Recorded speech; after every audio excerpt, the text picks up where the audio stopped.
말씀드리겠습니다. 네, 수고했습니다. 다음 박지원 의원님 질의하세요.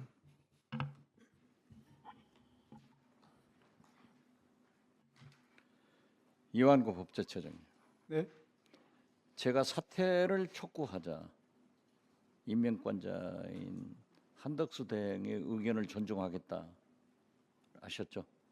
네 그렇게 답변드렸습니다. 한덕수 대행은요, 월남에서 살아 돌아온 김상사가 아닙니다. 한덕수 대행 자체가 헌법재판소의 판결을 받고 결정을 받고 복귀했죠. 언제 헌법재판관 내정 통보 그리고 누구로부터 받았습니까? 구체적인 거는 정부 의사결정 내부적 의사결정 과정이니까 뭐 말씀드린 건 적절치 않고요. 네, 말씀드리기 적절치 않아요. 통보를 받은 거는 아니, 무슨 그게 무슨 예, 국가 기밀입니까? 그저께입니다. 네? 언제 통보를 받은 받았어요? 것은 언제 받았어요? 통보를 받은 것은 그저께 예? 받았고요. 예? 그저께 받았습니다. 그러니까 어제 제가 발표되기 전날 월요일 날 받았습니다. 아니, 월요일. 전날이 언제예요? 월요일 그러니까 4월 7일이죠. 예? 4월 7일 날 받았습니다. 4월 10일 날? 7일이요. 4월 7일 날 이번 주 월요일에 받았습니다. 지금 보면은요, 3월 24일 날 한덕수 대행은 헌법재판소에 의거해서 대행으로 복귀를 했고 3월 25일 날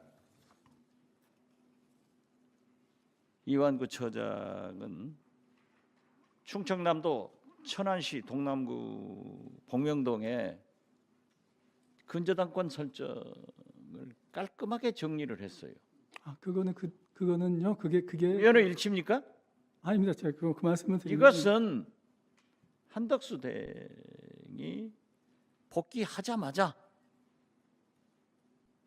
윤석열로부터 지시를 받고 이완규 법제처장을 헌법재판관으로 내정했고, 그러니까 25일 날 이렇게 근저당 설정권을 깔끔하게 정리했다라고 저는 보는데 이건 뭐예요?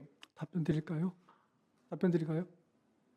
그거는 제가 그 3년 만기로 대출을 받았던 그 대출금인데 그 대출이 만기가 됐습니다. 그래서 대출 만기가 됐고 그 대출을 처음 받을 때는 제가 변호사로서 사업자를 갖고 있었기 때문에 그 사업자 대출을 받은 거였는데요. 제가 법제처장 되면 이제 사업자 등록이 없지 않습니까? 그래서 사업자 대출이 안 된다고 그래서 처장, 네 5.18 유공자죠? 맞습니다. 네? 5.18은 전두환, 내란, 쿠데타 주역을 인정하지 않는 그러한 의로운 학생으로서 활동을 했기 때문에 유공자로 인정받았잖아요. 맞습니다. 이런 분이 전두환의 내란과 윤석열의 내란은 어떻게 다릅니까? 윤석열 내란은 잘 아시다시피 헌법재판소가 8명 만장일치로 규정을 하고 파면을 했어요. 또 법제처장은 노무현 대통령과 검사의 대화에서 합리적으로 인사를 해라 하고 인사권 돌려주라는 얘기도 했죠. 네, 그렇게 말씀드린 적이 이러한 일을 한 노무현 대통령의 초대 국무총리가 한덕수입니다. 한덕수 대행이에요.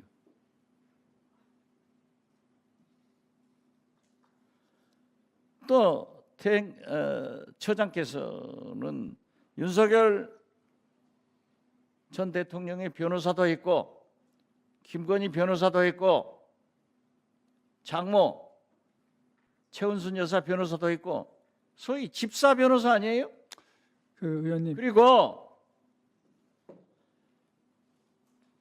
우리 법사위에 나와서 법제처장을 간두면은 사인으로 돌아가서 조용히 살고 싶다 그런 얘기 한 적 있죠?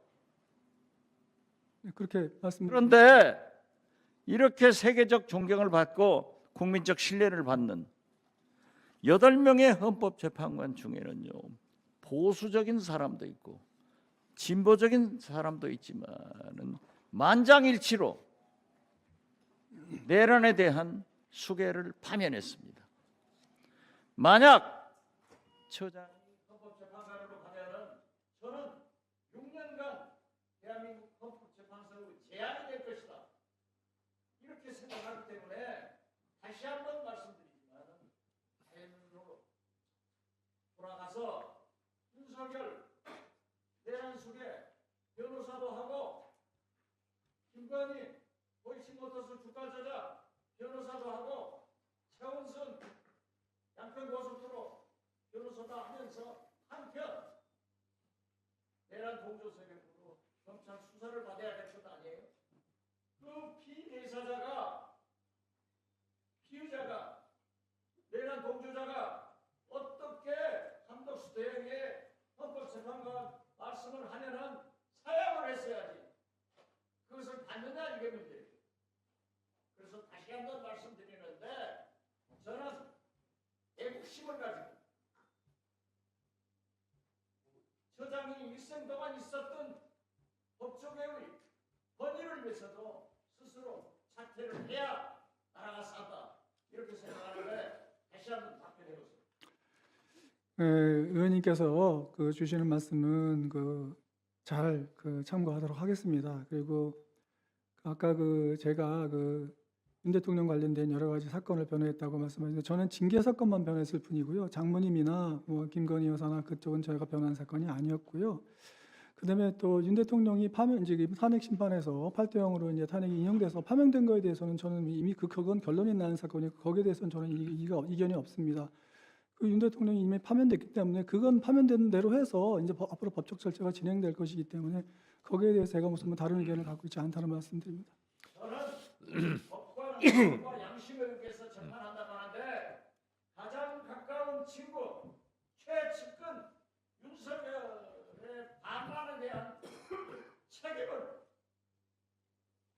저는 처장께서도 지고 헌법재판관을 사양해야 된다 이렇게 말씀드리면서 다시 한번 생각해 보기를 바랍니다. 네, 수고하셨습니다. 이완규 처장님, 현재 만장일치 판결에 대해서는 이의가 없다 이렇게 말씀을 하셨잖아요. 어차피 헌법재판소 판결은 그대로 집행되고 그대로 진행돼야 되는 것이니까 거기에 대해서 다른 그게 의견을 말씀드리지 승복한다 이런 뜻입니까? 헌법재판소 판결은 승복할 수밖에 없는 것이 거기에 대해서 다시 그러니까 하거나 그럴 수 있는 재판은 아니니까요. 그러니까요. 승복한다는 뜻이잖아요. 그렇습니다. 예. 네. 이완규 처장은 승복한다 그러는데 윤석열 대통령은 왜 승복한다는 말을 안 하고 있죠? 그거는 제가 답변할 수 있는 성질의 것이 아니에요. 미루어 짐작하는 것도 없습니까? 저는 잘 모르겠습니다. 예. 아니 궁금해서. 조배숙 의원님 질의하세요.